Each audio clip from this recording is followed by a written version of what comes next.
Bonjour à tous. Bonjour. On est ravis de vous retrouver ce dimanche matin pour partager une nouvelle fois un culte ensemble.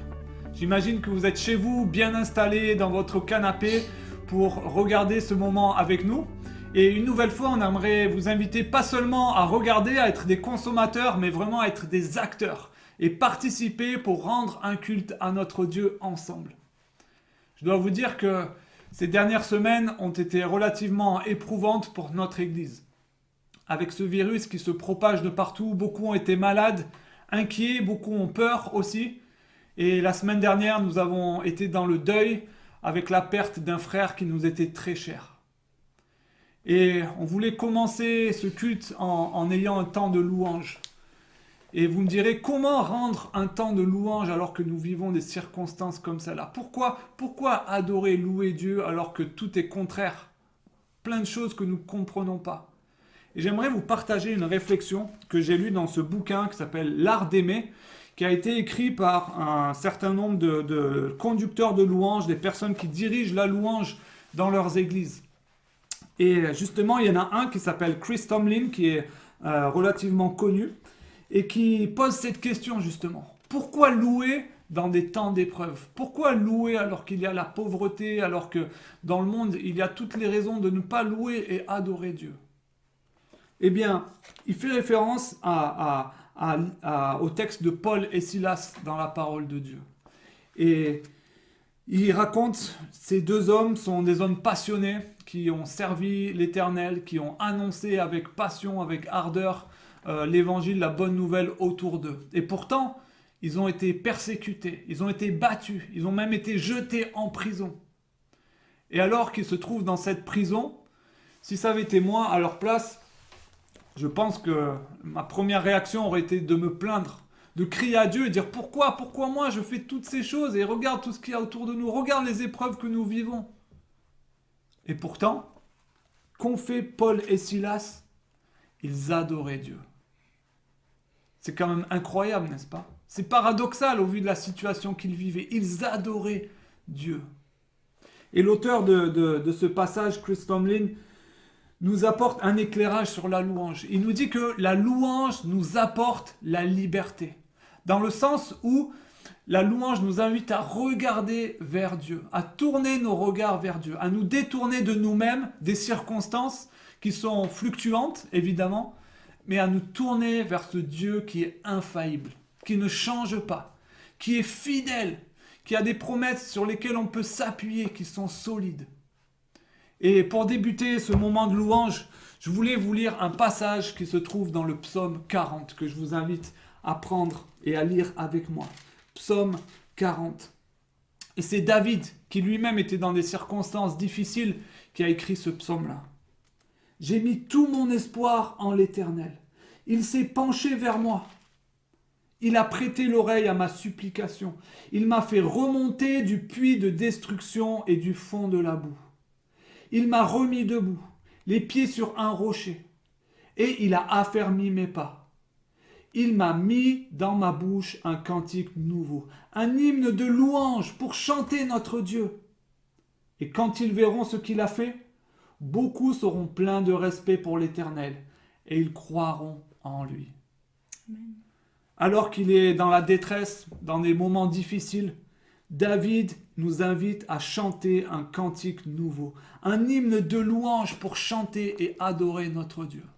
Et comme Paul et Silas l'ont fait, j'aimerais vous inviter aussi avec Alex, on aimerait vous inviter à chanter, à louer, à tourner les regards vers notre Dieu, nous détourner de nous-mêmes, mais à regarder à ce Dieu qui est infaillible. On va chanter.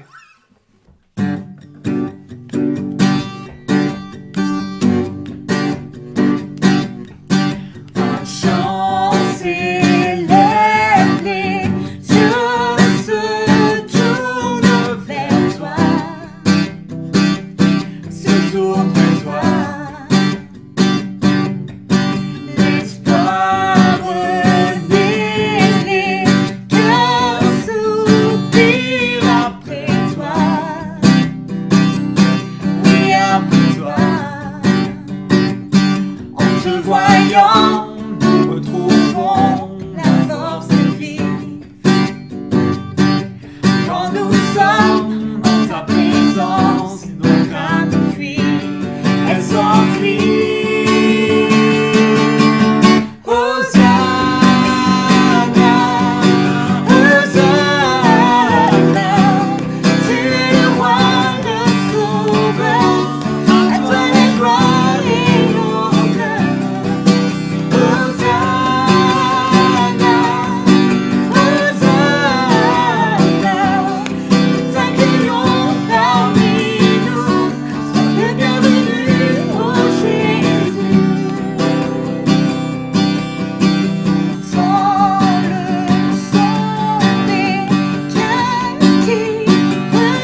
t'adorons.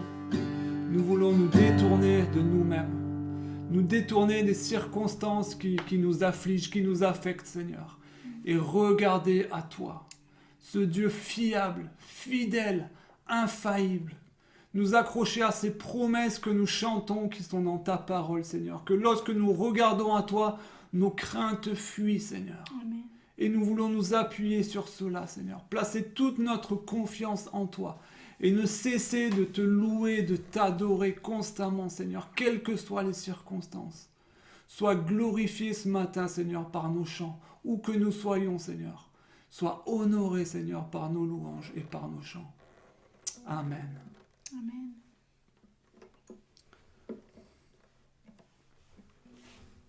Je t'aime.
je viens t'adorer. Je désire habiter près de toi, près de toi.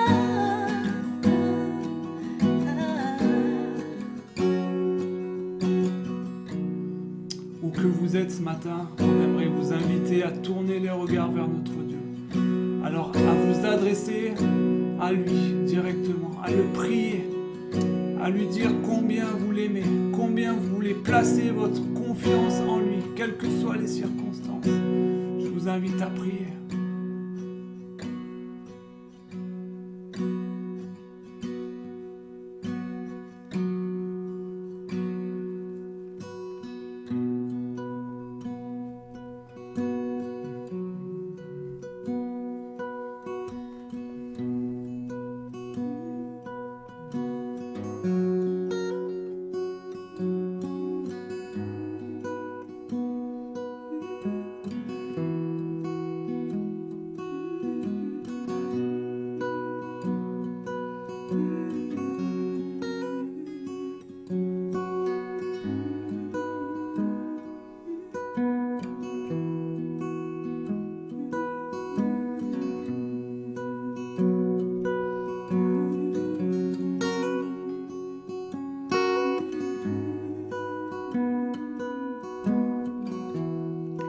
Et me voici pour louer, me voici à tes pieds, me voici pour dire tu es mon Dieu.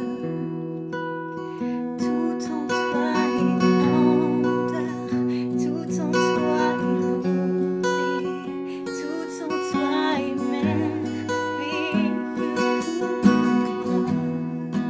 Et me voici pour louer, me voici à tes pieds, me voici pour dire tu es mon Dieu. Tout en toi est beauté, tout en toi est grandeur, tout en toi est merveilleux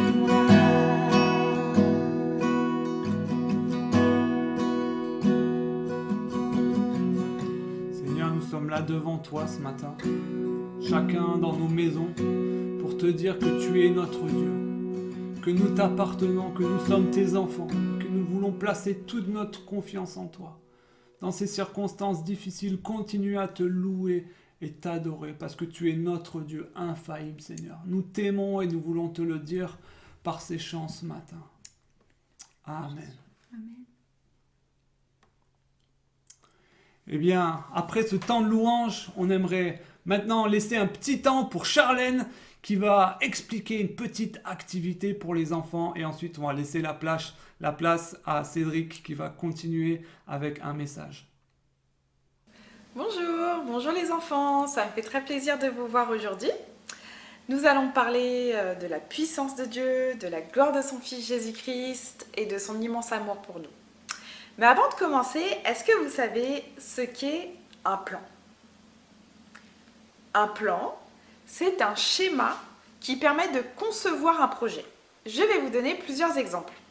On peut avoir un plan de construction pour pouvoir construire une maison, un château, un bâtiment. On a également un plan pour se repérer dans un lieu, comme un plan de Paris par exemple. Un plan d'attaque pour pouvoir réaliser une mission. Un plan tactique, ça c'est pour les personnes qui s'y connaissent un petit peu. Un plan tactique pour pouvoir élaborer en fin de compte des matchs au foot. Tout cela pour vous dire que de la même manière que nous faisons des plans, Dieu également fait un plan pour chacun d'entre nous. Il a un plan pour toi, il a un plan pour toi, il a un plan pour moi et également pour toutes les personnes qui sont sur cette terre. Et son plan est parfait. Ce plan, il comprend toutes les étapes de notre vie. Notre naissance, quand on va à l'école, les premiers copains, nos joies, nos peines, et puis plein d'autres événements de notre vie. Et pour en venir à nos joies et nos peines, Il faut savoir qu'on va vivre des moments où il y aura énormément de joie. On aura vraiment beaucoup d'amour qu'on va recevoir. Mais aussi on va avoir des tristesses. On va avoir des tristesses parce qu'on va peut-être perdre des gens. Soit on va perdre ces personnes parce qu'il y aura la distance, elles vont partir loin. Soit on va les perdre parce qu'on ne se parlera plus, tout simplement. Ou soit parce que ces personnes-là vont mourir. En effet, Dieu n'a pas dit que la vie elle serait facile. Mais il nous a donné des directions à suivre. Il a un plan parfait, comme je vous ai dit tout à l'heure. Jésus est notre réconfort. Et quand tout va mal, il ne nous abandonne jamais. Il sera tout le temps là pour nous. Et ça, c'est une vérité. Alors, les enfants, ce que je vous invite à faire, c'est de prendre les activités qu'on vous a préparées et de redécouvrir ou découvrir ce que Dieu a de bon pour vous. Sachez que son plan est parfait. Et si vous cherchez son plan, je sais où il se trouve. Il est dedans.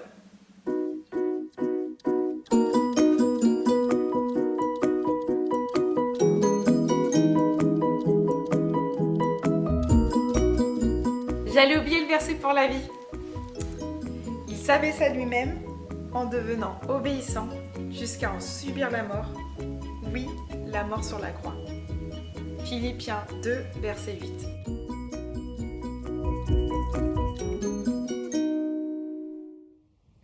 Chers frères et sœurs, bonjour. Ce matin encore, vraiment, c'est un vrai privilège et une grâce de pouvoir ouvrir la parole de Dieu et de pouvoir méditer sur ce que le Seigneur m'a mis à cœur pour notre Église, que cela puisse une fois encore nous édifier, que son Esprit Saint nous instruise, qu'il nous enseigne, qu'il nous façonne à l'image du Christ.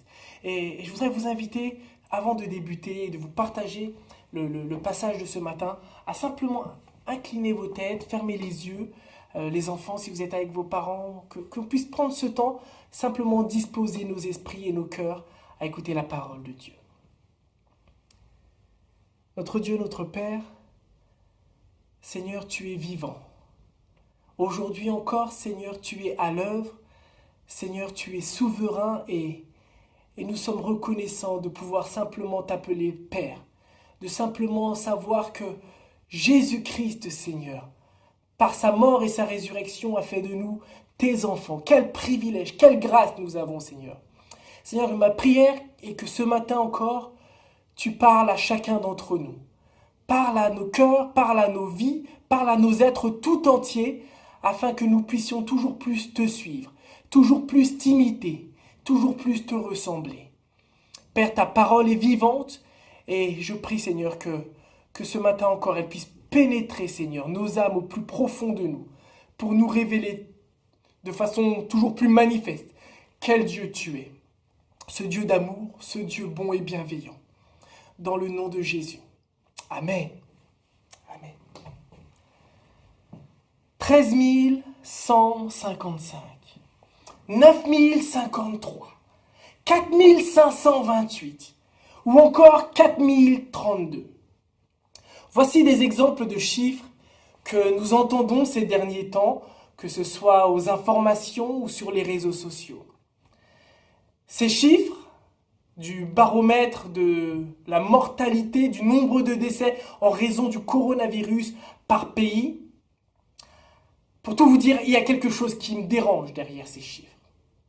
C'est leur caractère impersonnel. En effet, derrière ces chiffres, ce sont surtout des hommes et des femmes, des enfants, des mères, des pères, des proches, des amis ou des collègues.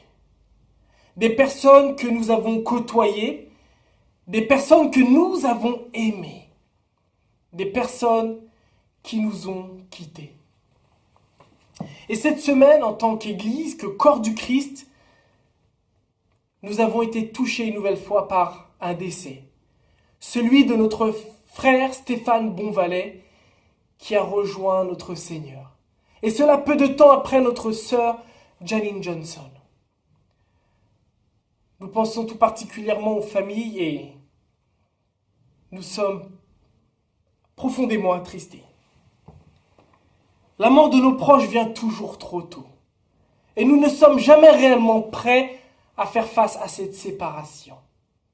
Et cela nous amènent en même temps à nous questionner sur la brièveté de la vie et sur le sens de cette dernière. Et alors on se pose ces questions essentielles. Je souhaiterais une fois encore vous encourager à travers la richesse et la profondeur de la parole de Dieu.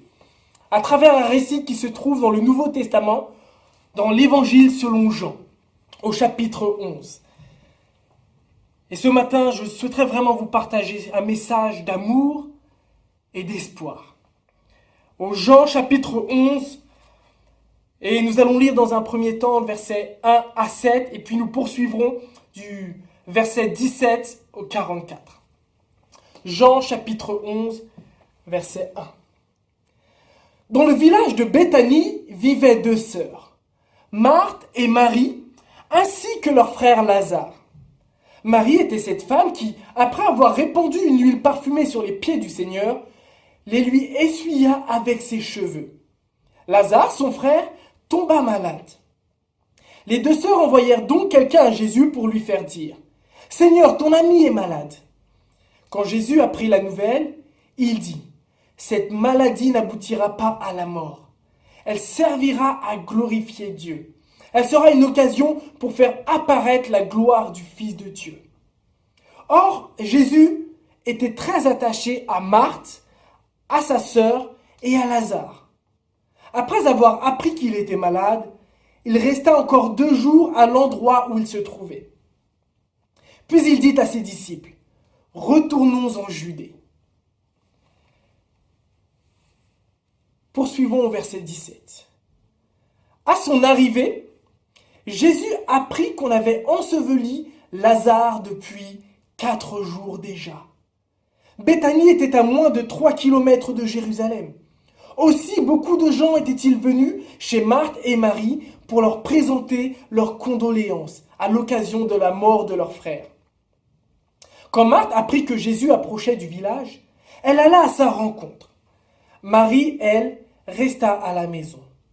Marthe dit à Jésus, « Seigneur, si tu avais été ici, mon frère ne serait pas mort. Mais je sais que maintenant encore, tout ce que tu demanderas à Dieu, il te l'accordera. » « Ton frère reviendra à la vie, lui dit Jésus. « Je sais bien, répondit Marthe, qu'il reviendra à la vie au dernier jour, lors de la résurrection des morts. « Je suis la résurrection et la vie, lui dit Jésus. Celui qui place toute sa confiance en moi vivra, même s'il meurt. Et tout homme qui vit et croit en moi ne mourra jamais. Crois-tu cela ? » « Oui, Seigneur, lui répondit-elle. Je crois que tu es le Seigneur, le Fils de Dieu, celui qui devait venir dans le monde. » Là-dessus, elle partit appeler sa sœur Marie, et l'ayant prise à part, elle lui dit, « Le Maître est là et il te demande. » À cette nouvelle, Marie se leva précipitamment et courut vers Jésus.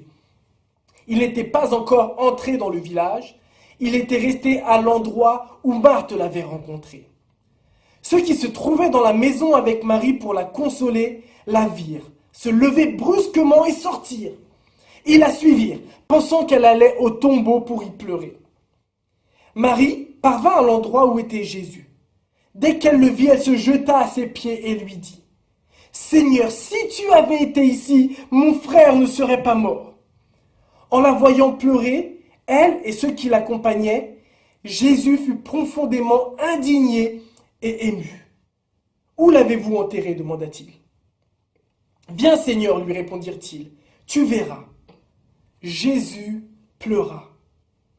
Alors tous dirent, « Voyez comme il l'aimait. » Quelques-uns remarquaient, « Il a bien rendu la vue à l'aveugle. N'aurait-il pas pu empêcher que Lazare meure ?» Une fois de plus, Jésus fut profondément bouleversé. Il arriva au tombeau. C'était une grotte dont l'entrée était fermée par une pierre. « Enlevez la pierre, dit Jésus. » Marthe, la sœur du mort, dit alors, « Seigneur, il doit déjà sentir. Cela fait 4 jours qu'il est là. » Jésus lui répondit, « Ne t'ai-je pas dit, si tu crois, tu verras la gloire de Dieu ?» On ôta donc la pierre. Alors Jésus, tournant son regard vers le ciel, dit, « Père, tu as exaucé ma prière et je t'en remercie. Pour moi, je sais que tu m'exauces toujours. Mais si je parle ainsi, c'est pour que tous ceux qui m'entourent croient que c'est toi qui m'as envoyé. Cela dit, il cria d'une voix forte, « Lazare, sors de là !» Et voici que le mort sortit du tombeau. Il avait les pieds et les mains entourés de bandes de lin, le visage recouvert d'un linge. Jésus dit à ceux qui étaient là, « Déliez-le de ces bandes et laissez-le aller. » Voici le passage pour nous ce matin. Il y a dans ce passage une grande place pour les émotions et les sentiments.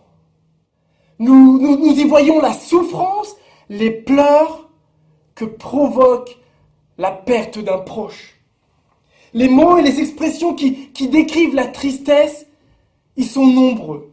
Nous y voyons des termes comme pleurer qui apparaît à plusieurs reprises, profondément bouleversé, indigné ou encore ému. Il nous enseigne et nous montre combien la tristesse est bien réelle. Les amis et les sœurs de Lazare reflètent l'état dans lequel beaucoup d'entre nous sommes aujourd'hui. L'apôtre Paul, dans sa lettre aux Romains au chapitre 12, verset 15, va dire « Partagez la joie de ceux qui sont dans la joie, les larmes de ceux qui pleurent. » Et en effet, la présence des amis et des proches auprès de Marie et de Marthe reflète cette réalité.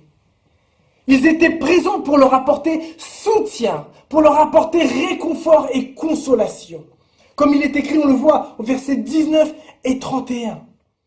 Ainsi, mes amis, en tant qu'Église, que corps du Christ, nous voulons exprimer aux familles endeuillées notre présence à travers nos paroles, notre consolation.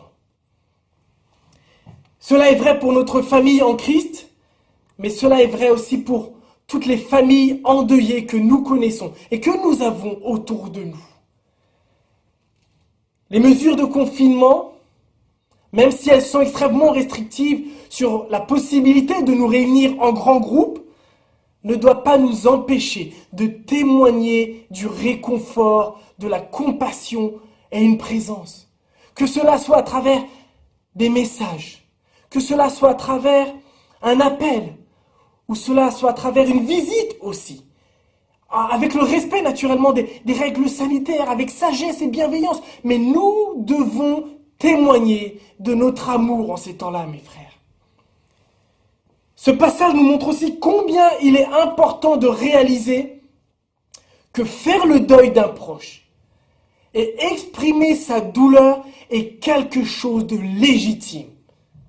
Parfois, on peut croire que si on est triste, si on montre qu'on pleure, ce n'est pas une bonne chose, qu'il faut qu'on se montre fort, qu'il faut qu'on se montre courageux. Parfois, face à l'incompréhension, il peut y avoir une forme de colère. Et on refuse de faire ce deuil. On ne veut pas craquer. Mes amis, le deuil est un processus normal par lequel nous devons passer. C'est un processus normal de délivrance de la douleur. Et c'est un processus que nous voulons traverser une fois encore avec le Seigneur, avec Dieu à nos côtés.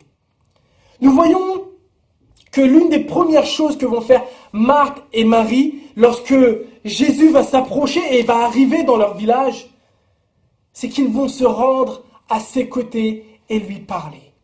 C'est Marthe qui, la première, va venir se rendre auprès du Seigneur. Et je prie que ce soit cette attitude que nous puissions imiter, de nous rendre en priorité au pied de la croix, au pied de notre Seigneur Jésus, afin de lui exprimer ce que nous ressentons, afin de le prier, afin de rechercher sa consolation. Les deux sœurs commencent par affirmer leur confiance dans leur capacité de Dieu et de Jésus, par extension, à guérir. Le verset 21, le verset 32 nous l'expriment très bien. « Seigneur, Si tu avais été ici, mon frère ne serait pas mort. Pour elle, cela ne faisait aucun doute. Mais le fait est que leur frère était décédé.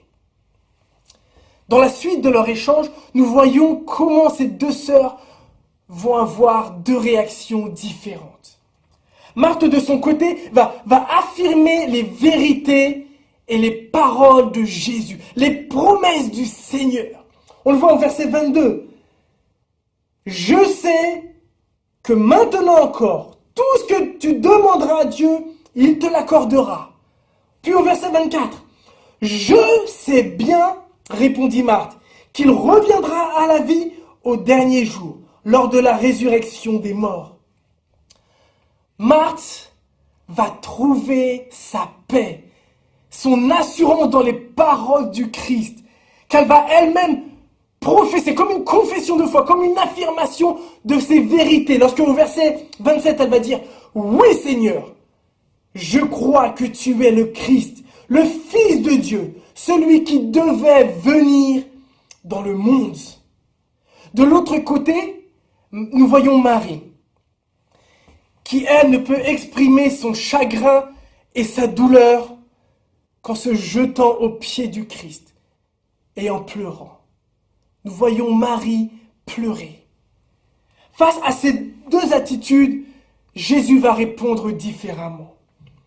À Marthe, il va rappeler avec bienveillance qui il est, son identité en tant que fils de Dieu, en tant que Dieu présent sur la terre. Et à Marie, il va témoigner une autre forme de compassion. Je crois que cela souligne l'importance pour nous d'imiter Jésus. D'une part, en partageant un verset, en partageant une vérité biblique sur qui est notre Seigneur. Et en même temps, de témoigner de notre compassion, simplement par notre présence. D'être ces hommes et ces femmes qui sont à côté de nos frères et sœurs endeuillés, attristés, blessés, découragés. Les deux sont complémentaires. En effet, ce que nous voyons aussi au cœur de ce passage, ce sont des larmes tout particulières qui retiennent notre attention.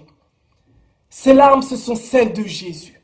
Où nous pouvons lire dans le verset 35, qui est le verset le plus court de la Bible, Jésus pleura. Le terme grec original, d'acrouo, utilisé ici pour pleurer, ne se trouve qu'une seule fois dans la Bible et se différencie des autres larmes, des autres pleurs que nous pouvons y voir. Dans le sens où les larmes versées par le Christ étaient comme un sanglot silencieux, mais visible, l'expression d'une profonde tristesse. Ces larmes du Christ, mes amis, je crois qu'elles soulignent une autre vérité essentielle. C'est que l'amour de Jésus, l'amour de Dieu est bien réel. Jésus aimait Lazare. Et cela, c'est un constat que les amis de Marthe et Marie vont faire. Lorsqu'on lit au verset 36, « Voyez comme il l'aimait !» C'est pourquoi, avec assurance, je veux déclarer, mes amis, que notre Dieu, qui s'est révélé en Jésus, est un Dieu d'amour. Que Dieu nous aime ce matin.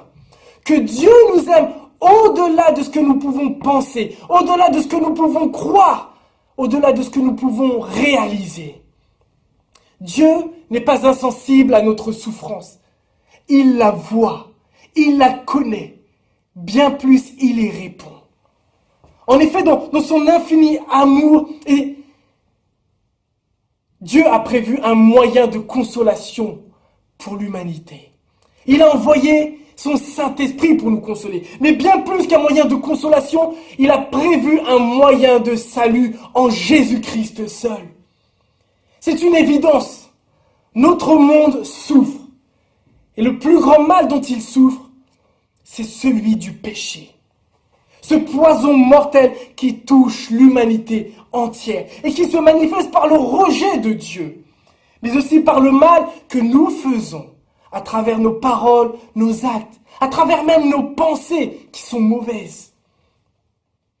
Et alors que nous ne méritons rien, si ce n'est la condamnation pour nos péchés loin de la présence de Dieu, une condamnation éternelle, subir sa colère divine, Dieu, en Jésus-Christ, nous a témoigné cet amour alors qu'il est mort pour nos péchés. Jésus a enduré le châtiment que méritaient nos fautes. Il a enduré d'horribles atrocités. Il a souffert le mépris, il a souffert dans sa chair l'injustice. Mais le point culminant fut le supplice même de la croix. Mais Jésus, mes amis, n'est pas seulement mort. Il n'est pas resté au tombeau. Et conformément à la parole, conformément à ce que Dieu avait annoncé, conformément au plan divin, il est ressuscité le 3e jour, afin que tous ceux qui placent leur confiance en lui échappent à la perdition. Que tous ceux qui placent leur confiance en lui aient l'espérance de la vie éternelle, mes amis. Quelle belle promesse! Quelle vérité! Et c'est ce que nous voyons dans la déclaration de Jésus au verset 25 et 26. « Je suis la résurrection et la vie, lui dit Jésus. Celui qui place toute sa confiance en moi vivra, même s'il meurt. Et tout homme qui vit et croit en moi ne mourra jamais. » Crois-tu cela? Crois-tu cela? Car si la résurrection de Lazare a apporté un grand réconfort aux proches, à la famille, aux amis qui étaient présents, la résurrection de Jésus est venue apporter un réconfort bien plus grand à l'humanité. Car elle offre le pardon des péchés, car elle offre la paix, car elle offre la réconciliation avec Dieu, notre Créateur, avec Dieu, notre Père Céleste, qui nous aime d'un amour éternel. Jésus, mes amis, n'était pas qu'un simple homme. Jésus était bien plus que cela. Il est et il était le Fils de Dieu, le Seigneur des Seigneurs, le Roi des Rois, le Sauveur de l'humanité. Voici qui est Jésus-Christ. Il est le chemin, la vérité et la vie. Nul ne va à Dieu si ce n'est par lui. Nul ne peut s'approcher de Dieu. Nul ne peut être pardonné. Nul ne peut être restauré. Nul ne peut être purifié si ce n'est dans la foi en son sacrifice et en sa résurrection. Et cette espérance de cette vie nouvelle, de cette vie éternelle, commence dès aujourd'hui. En effet, par cette vie transformée, par nos cœurs changés et par une relation, une intimité avec le Seigneur Jésus. Réelle, une relation individuelle, personnelle, que chaque personne peut goûter par la foi et par la grâce.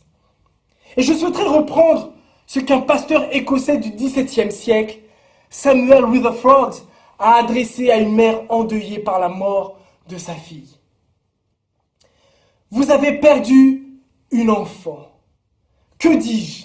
Elle n'est pas perdue pour vous, puisqu'elle a trouvé Jésus. Elle n'est pas égarée, elle n'a fait que vous précéder. Semblable à ces étoiles qui s'éclipsent à nos regards et vont illuminer un autre hémisphère, vous ne la voyez plus, alors même qu'elle brille ailleurs. Le temps lui a fait défaut et vous devez vous réjouir de ce que maintenant votre trésor est dans le ciel. Quelle profonde vérité, mes amis! Ceux qui sont morts unis à Jésus-Christ sont désormais auprès du Père. Jésus l'a affirmé. Il nous prépare une place. Jésus est digne de confiance. Ayons donc l'assurance que rien ne peut nous séparer de l'amour de Dieu manifesté en Jésus. C'est ce merveilleux passage de Romains 8, 38 à 39 que je voudrais vous relire.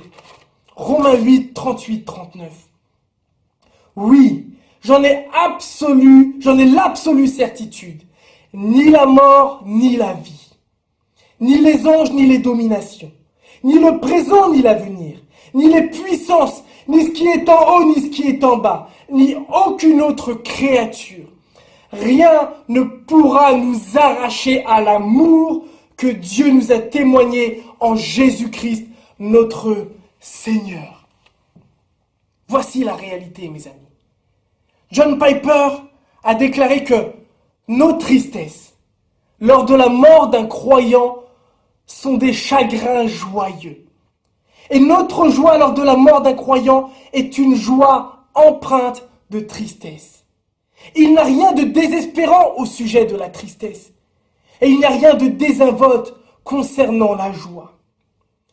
Dans ce contexte, la joie blesse. Et la tristesse est adoucie par une espérance invisible, mais réelle.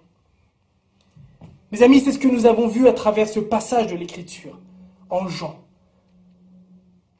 La réalité de la mort et de la séparation avec nos proches produit la souffrance et la tristesse. Mais en même temps, pour nous chrétiens, elle est synonyme de joie. Car un jour, nous nous reverrons. Car un jour, nous serons réunis, rassemblés dans la présence de l'Éternel. Et nous le louerons, nous célébrerons sa grandeur, nous célébrerons sa gloire, nous célébrerons sa victoire sur le péché et la mort. Mes amis, c'est cette espérance qui est notre source de joie, car Dieu a tout accompli à la croix. Mes amis, que l'Esprit Saint, par la consolation qu'il nous donne, produise en nous réconfort et qu'il mette en nous cette joie et cette paix. Que la mort n'est pas la fin. Jésus-Christ est la résurrection et la vie. Le croyez-vous ce matin? Avez-vous placé votre foi et votre espérance dans le Fils de Dieu? Êtes-vous réconciliés au Père, mes amis? Car si ce n'est pas le cas, vous êtes perdus. Ce n'est pas que pour la vie présente, mais vous êtes perdus pour l'éternité. Ma prière, mes amis, est que l'Esprit Saint puisse parler à chacune de nos vies, parle à nos cœurs et amène celles et ceux qui sont loin du Père, loin de Dieu, de réaliser leur besoin d'un sauveur, de réaliser leur perdition, qu'ils puissent confesser leurs péchés, reconnaître qu'ils ont attristé, qu'ils ont blessé le Seigneur, qu'ils l'ont rejeté, qu'ils ont été indifférents à son sacrifice. Mais que désormais, ils veulent faire de lui le Seigneur et le Sauveur de leur vie. Oui, mes amis, prenez ce temps, interrogez-vous réellement là où vous en êtes aujourd'hui. Et revenez pleinement au Seigneur. Revenez à lui, ou revenez à lui si vous vous êtes égarés. Car c'est en lui seul que se trouve l'espérance. C'est en lui seul que se trouve la joie. C'est en lui seul que se trouve la paix. Oui, c'est ma prière pour nous. Que nous puissions réellement examiner nos vies et savoir que notre Père Céleste nous aime d'un amour éternel. Je vais prier. Père Céleste, ce matin encore, Seigneur, c'est dans ta parole que nous avons puisé, Seigneur, ces vérités essentielles. Que tu es le Dieu vivant, Seigneur. Tu t'es manifesté en Jésus, mais tu n'es pas resté cloué à la croix. Tu n'es pas resté au tombeau, Seigneur. La mort ne pouvait te garder, car tu es ressuscité. Tu as vaincu la mort, Seigneur. Seigneur, cette histoire, Seigneur, ce récit, Seigneur, de la mort de Lazare, nous rappelle combien, Seigneur, la souffrance, la tristesse, Seigneur, sont des émotions légitimes lorsque nous perdons ceux qui nous sont proches, Seigneur, ceux qui nous sont chers, Seigneur. Dernièrement, nous avons perdu notre frère. Mais Seigneur, nous voulons remettre cette souffrance, cette tristesse à tes pieds. Toi qui déclares, venez à moi, vous tous qui êtes chargés, fatigués, sous le poids d'un lourd fardeau, et je vous donnerai du repos, Seigneur. Oui, Seigneur, ce repos, c'est en Jésus-Christ. Et Seigneur, nous voulons te déposer cette tristesse. Et nous voulons, Seigneur, nous rappeler notre espérance, que tu nous ressusciteras au dernier jour, lorsque tu reviendras juger l'humanité, Seigneur. Père Céleste, nous prions que dans ces temps, Seigneur, où tant de personnes autour de nous sont tristes, sont endeuillées, Seigneur, que nous puissions leur témoigner de ta compassion. Car en effet, Seigneur, nous n'avons pas un grand prêtre, Seigneur. Nous n'avons pas un Dieu qui est incapable de compatir à nos souffrances. Bien plus, Seigneur, tu as enduré ces souffrances pour être à ton tour, Seigneur, capable de nous exprimer combien tu nous aimes. Combien, Seigneur, tu comprends ce que nous ressentons. Seigneur, tu as exprimé cette compassion à Marthe et à Marie, Seigneur. Et aujourd'hui encore, tu le fais, Seigneur. Mais bien plus, Seigneur, tu nous apportes ce réconfort permanent, que tu es à nos côtés. Seigneur, tu n'es pas loin de nous dans l'épreuve, mais tu es là, Seigneur, versant tes larmes, Seigneur. Bien plus, Seigneur, tu as versé ton sang. Tu as versé ton sang pour l'humanité, mon Dieu, mon roi. Aussi, Seigneur, nous ne voulons pas douter que tu nous aimes. Seigneur, aide-nous à traverser cette épreuve. Nous te prions tout particulièrement pour Mur, Seigneur. Pour les enfants, Seigneur. Nous pensons à la famille de Janine Johnson, Seigneur. Pour ces enfants, Seigneur, qui sont loin, qui sont au pays, Seigneur. Nous voyons, Seigneur, combien ce confinement, Seigneur, a apporté des difficultés pour venir, Seigneur, nous retrouver, Seigneur, dans ces moments de souffrance et de tristesse. Mais nous voulons continuer malgré tout d'être l'église vivante, Seigneur. Et nous voulons continuer de témoigner de l'amour. Aide-nous à le vivre par des messages, par des encouragements ou simplement par notre présence. Aide-nous, Seigneur, à ne pas avoir peur de ce virus, Seigneur. Mais protège-nous et aide-nous à faire preuve de sagesse, Seigneur. Oh oui, Père, que nous soyons ces lumières, que celles et ceux qui aujourd'hui meurent sans espérance, Seigneur, cela puisse interpeller les vivants, Seigneur. Car la bonne nouvelle, l'évangile est pour celles et ceux qui restent, Seigneur. Et je prie que cela puisse interpeller, que cela puisse toucher celles et ceux qui demeurent, Seigneur. Dans les familles, auprès de nos voisins, de nos collègues, que nous puissions leur témoigner de notre espérance. Et que d'autres personnes puissent te rencontrer. Béni sois-tu, mon Père, parce que tu nous comprends mieux que quiconque. Dans le nom de Jésus. Amen.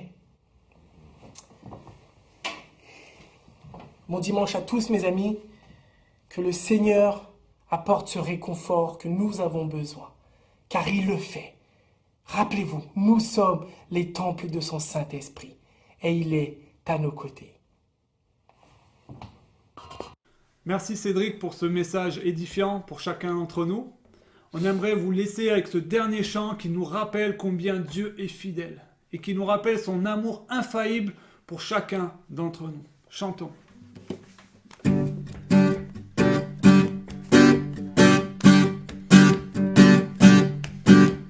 Offrons au Seigneur reconnaissance, son amour dure à jamais, car il est bon, il est au-dessus de tout. Son amour dure à jamais. Chantons, chantons. Dieu est puissant, il a attendu. Son amour dure à jamais. Il nous donne une vie nouvelle. Son amour dure à jamais. Chantons, chantons, chantons, Oui, chantons, chantons. à jamais Dieu est fidèle, à jamais Dieu est bon, à jamais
amour durera jamais. Son amour durera jamais. Son amour durera jamais. Son amour durera jamais. Son amour durera jamais.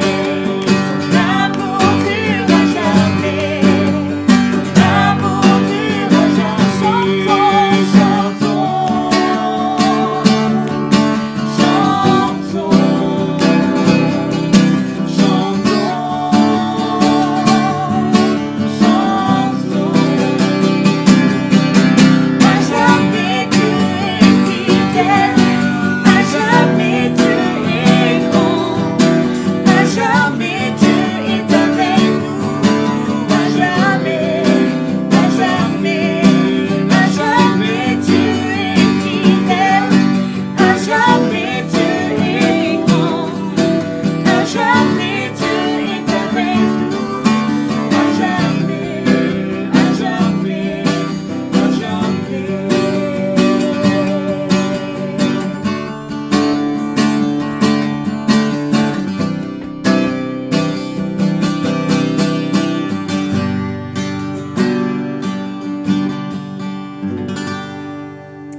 Notre temps de culte se termine avec un temps d'annonce.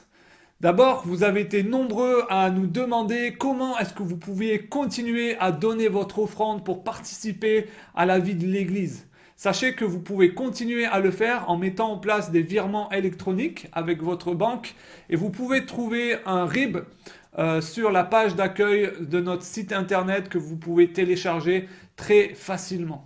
Ensuite, si vous voulez continuer à avoir toutes les informations au sujet de notre église, des activités et des vidéos qui sortent, le matin d'ailleurs on envoie des vitamines pour booster notre foi. Si vous n'êtes pas de notre église ou si vous ne recevez pas ces informations, vous pourrez aller tout en bas de notre site internet et puis voir, il y a une petite barre, vous pouvez mettre votre adresse et ensuite vous serez automatiquement intégré dans nos mailing lists.